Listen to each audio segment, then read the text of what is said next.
Hello, hello. Good evening. Welcome to Ginger's Love. Tonight, take 2 on rejection. Give everyone who's going to join a moment or two to join in before I get started.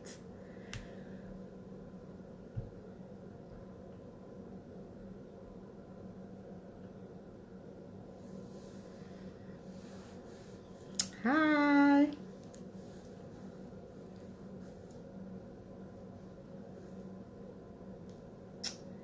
Thank you for joining.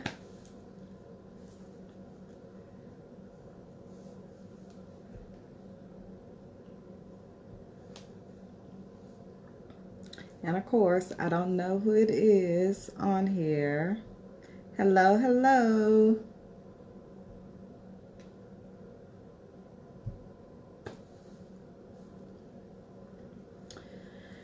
Just a moment. It's Thursday Eve, Friday Eve. It's Thursday night. Tomorrow is Friday. These weeks time just fly by. We just going right on through the year. Shout out to Juneteenth being a federal national holiday. Awesome, awesome. An extra day off work. Hi, Becky. How you doing, love? Hope y'all have had a good day and a good evening. Just jumping on here again tonight, talking about rejection. Last night I covered rejection, and it's so many layers of different things that we deal with and have to cope with throughout life. And so rejection that's just something that a lot of people have experienced. I believe everyone I know has experienced rejection in some shape, form, or fashion, and it's something that we have to learn to deal with because it's a part of life. And so it was some comments that inspired me to revisit the rejection on the flip side of things. And my mom and my friend, my sister in Christ, a woman of God, also, hey, Talisha, made some good points. Is like, I didn't touch on that, and that is something to look at it from the flip side of things, because the question is rejection always a bad thing? Is it necessary? Is it good or bad? What I talked about and covered last night, it affects us in a negative way. It causes trauma because it just depends on where you at in your life that you've experienced not trauma, but it is trauma. But rejection, when and what part of your life, and how long have you dealt with rejection? Because it can go on, and especially starting from a child, going all the way up to your throughout your life, and to the point that you start to get a grasp on things and start to look at things different, and you meet our Creator, our Lord and Savior, on what it is who we are. And that is something. But the first point was we reject. We also do the rejecting sometimes. And sometimes it is necessary to reject things that's not good. I talk about rejecting bad spirits. I talk about rejecting things that is not natural, to me, because I know who I am. So if things is happening that is going against who I am, then I will reject it. And sometimes you have to reject those relationships that it hurt us to walk away from, but it's the best thing for us when we are taking care of ourselves, when we loving ourselves, and we know our worth and we know our value. So sometimes we do have to reject things. And like I stated, sometimes I reject unintentionally, and this could be in a form, because rejection come in many forms, in all kind of ways. And one thing that I didn't touch on is the passive rejection, and that can be intentional. We do that. I think we all may be guilty, and if you are, let me know.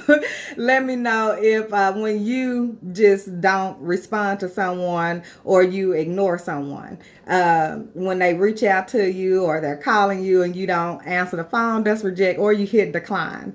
You declining, you don't want to talk. And sometimes I believe, Tanisha, when you spoke, and correct me if I'm wrong, on your comment about rejection, sometimes it's not rejection.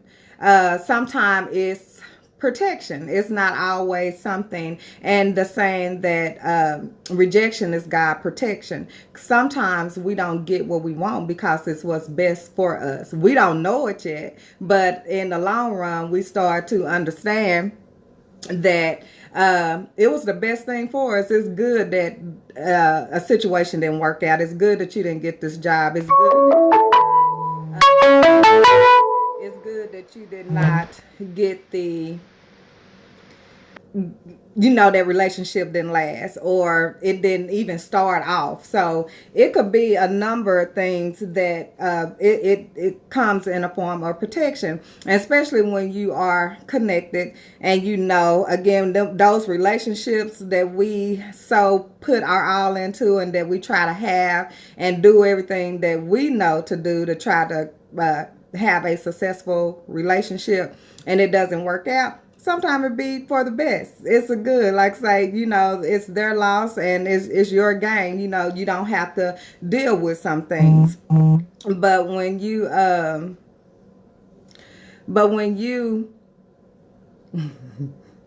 sorry, y'all. But yes, it's the rejection is God's protection sometimes. And just knowing who you are when you are being rejected, then and you have that peace of mind and understanding. You may feel some type of way. We got to feel what we feel in that, and especially if it's something that we pursued or something that we want, that it can make us feel bad. But it's okay to feel bad when you know who you are and this is for the best. This is for you, and those feelings, those bad feelings, they don't last always. Hey Charlene, and who is on, thank y'all for joining. I appreciate y'all tuning in.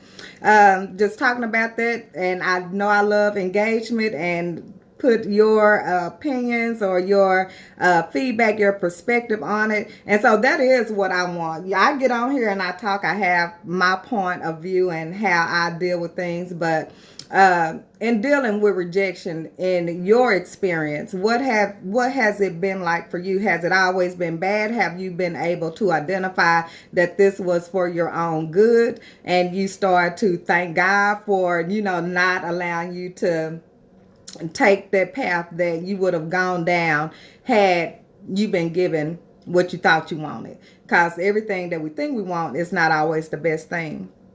So in your experience with rejection, has it been good? What experiences have you had that it has been a blessing? I'm gonna say that, where it has been a blessing,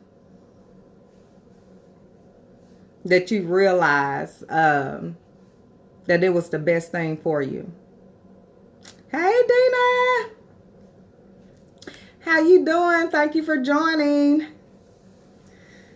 Just getting on here talking about the flip side of rejection, even if it don't feel good and we experience it. And sometimes we are the ones doing the rejection, which it is necessary sometimes. It is in your best interest to reject what you know that's not good for you, especially when you have tapped into yourself and you know what it is you want, you know what you need. Hey Willa, hey y'all, thank y'all for joining. But you know what it is that you need. So with that knowledge, with that information that you have, because you probably have already experienced it, you already done experienced some type of rejection, or it's not going to be some good for you. So now it's on you, and you have to be the one to reject a bad spirit or reject something that you just know that's not good for you. In that, do you feel good about it? Don't be feeling good. That's like one of the most questions is how do you leave a bad relationship, how you break up with someone, or how you tell someone, because we don't want to reject people. A lot of us don't like having to reject somebody. But when you get strong in who you are and you know your worth, then it is necessary for you to reject what's not good for you. So just in that saying and in that perspective, then it's not always a good thing, but it is a bad thing. It can be good and bad. It just depends on what is the circumstances.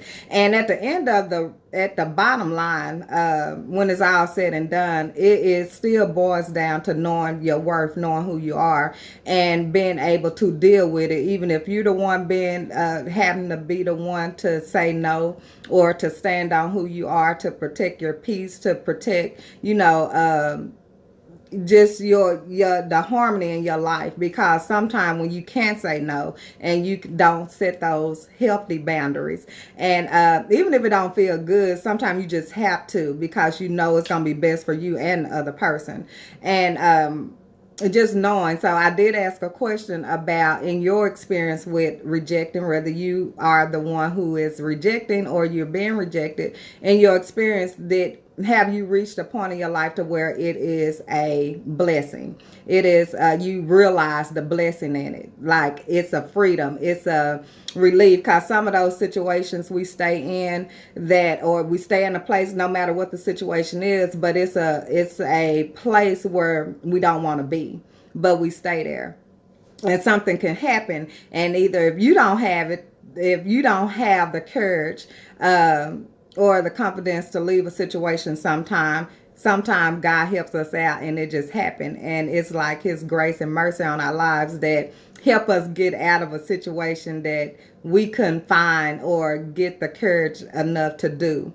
So I definitely can relate to the rejection is God protection, and sometimes He allows us to go through things so we can build up that courage to be able to say no, to be able to, and in a good way. I always believe in no matter what at this point, because it has been some times when I had to give hard rejection. I have given passive rejection, but sometimes I never really thought about it. Sometimes it's just that I'm not answering phone, I'm not doing that. You don't think too deeply. We really sometimes just respond on the surface of things and don't always take the time to go deep into the situation. And we just respond on emotion. We respond on emotion, or however we're feeling in the moment, or what we're capable of dealing with it.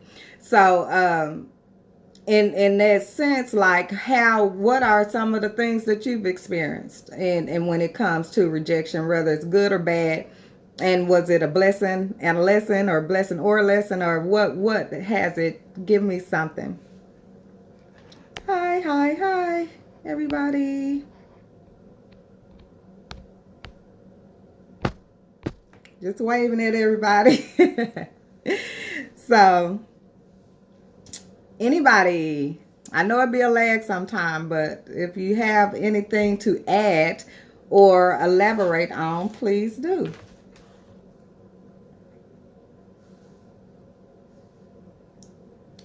Hello.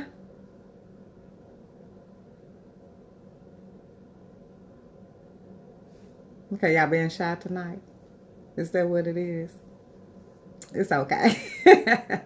It is totally fine. I appreciate y'all being here, watching and listening to me, just express myself on the topic of rejection, and answering the question if it's good or bad. Because to me, and all situations are different. All situations are unique in our own experience. So just in my experience, that's what it has been. When I have been the one being rejected, or when I have been the one rejecting, that it just, whatever that circumstance is, what it's caused for, then that's what it is. And I don't think our rejection is bad. And even if you do feel some type of way, I mean, we're human, we're gonna experience the human emotion. even if you have hope about something, even if you care about something and it just don't work out, you're gonna feel some type of way about it, but it can be for your own good. And I have learned, and in my own experience, that it has been a lot of things that I did not get. And one one thing, I'm gonna tell y'all a story about.